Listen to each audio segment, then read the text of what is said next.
এইবারও ফেল মারলি।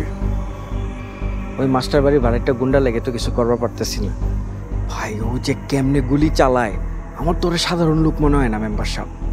তা আমি আগেই আন্দাজ করতে পারছি মাস্টার ওরে ওর বাড়িতে রাখছে কোনো একটা খেল দেখানির লেগা।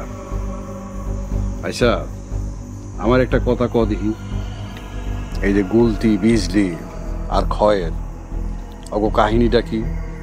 এই তিনজন হুট করে গায়েব হয়ে গেল কেমনে? তা তো কইতে পারি না, তবে ধারণা করতে পারি। কি? আপনি তো জানেনই বীজের উপর খয়ের একটা আলাদা খেয়াল আছিল। তো গুলতি আর বীজ হয়তো রাস্তা দিয়ে হাইটটা যেতেছে, গুলতির সামনে পাইছে, মাইরা বীজদের উধাও হয়ে গেছে। না না না না, হিসাব মিলতেছে না। এখানে এর মধ্যে নিশ্চয়ই কোনো ঘাপলা আছে। তা না হইলে ওই যে গুলতি পোলাটা নুরা সোরারে দোকান আগে বুঝায় দেয় কেমনে? তা তো চিন্তা করি নাই। মাস্টারে জোর কইরা নির্বাচনে খাড়া করানো, এত যুদ্ধ কইরা নির্বাচনে জিতাটি, এর পিছনে নিশ্চয়ই কোনো রহস্য আছে। অনেক গুটি চলতেছে এর পিছনে। ওর নাসিম, যা কিছু আমার চোখের আড়ালে হইতাছে ওটা আড়ালেই রাখতে চাই। ওটা নিয়ে আমি কোনো ঘাটাঘাটি করতে চাই না। আমি শুধু চাই মাস্টারের লাশ।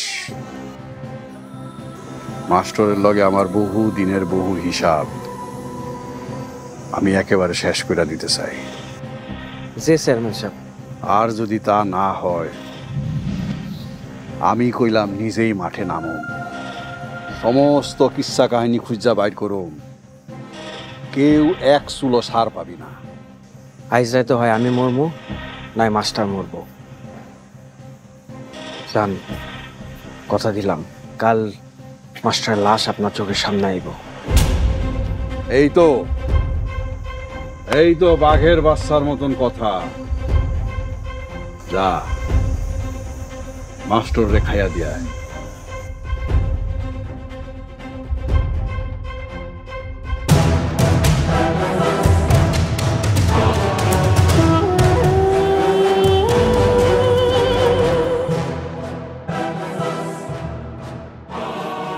স্যার,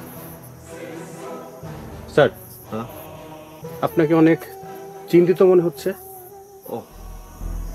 আসলে ঘটনা কি ঘটতেছে না ঘটতেছে কিছুই বুঝতেছি না। তার মধ্যে জিনিসগুলো এত দ্রুত ঘটতেছে মনে হচ্ছে সবকিছু মাথার উপর দিয়ে চলে যাচ্ছে। স্যার, এদের তিনজনের গায়েবের মধ্যে কোনো যোগসূত্র আছে নাকি ঘটনা দুটি বিচ্ছিন্ন? অবভিয়াসলি যোগসূত্র আছে। দেখো, আমার যতটুকু ধারণা বা যেটা মনে হচ্ছে, হয় গুলতি না হয় খয়ের, এই দুজনের মধ্যে একজন খুন হয়েছে। মানে কিভাবে স্যার? দেখো, খয়ের সব থেকে বাজে একটা দিক হচ্ছে মেয়েদের প্রতি অতিরিক্ত ব্যাড অ্যাট্রাকশন। আর আমি যতটুকু জানি বিজলিকে নিয়ে ওর শুরুর থেকে একটা বাজে চোখ ছিল। আর লাস্ট টাইম বিজলি যখন গায়েব হয় এটাতেও খয়ের হাত ছিল। আমার যতটুকু মনে হয় ও এখনো সেম কাজটা করতে গিয়ে গুলতির হাতে ধরা খেয়েছে। তার মানে স্যার গুলতি আর খয়ের মধ্যে ফাইট হয় আর একজন খুন হয়। I think so. স্যার, তাহলে লাশ কোথায়? আমার মনে হয় তুমি ভালোভাবে তল্লাশি করলেই লাশ পেয়ে যাবে। Okay sir, I will do. তার আগে তুমি মেম্বারের ডানহাত নাসিমকে অ্যারেস্ট করো। আর হ্যাঁ, গতকাল রাতে চেয়ারম্যান রাতুল স্যারের বাড়িতে ওদেরকে সাসপেক্টেড হিসেবে ডাকাতের অভিযোগে অ্যারেস্ট করো।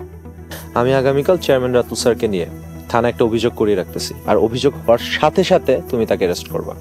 Okay sir. তারপর রিমান্ডে শুরু হবে সকল ঘটনা, দুর্ঘটনার, খুনের তথ্য নেওয়া। তুমি কালকে নাসিমের মুখ খুলিয়ে ছাড়বে। শিওর স্যার, আমি যেভাবেই হোক এবার নাসিমের মুখ থেকে সবকিছু বের করেই ছাড়বো। আচ্ছা, তাহলে ইনস্ট্রাকশনসগুলো শুনো।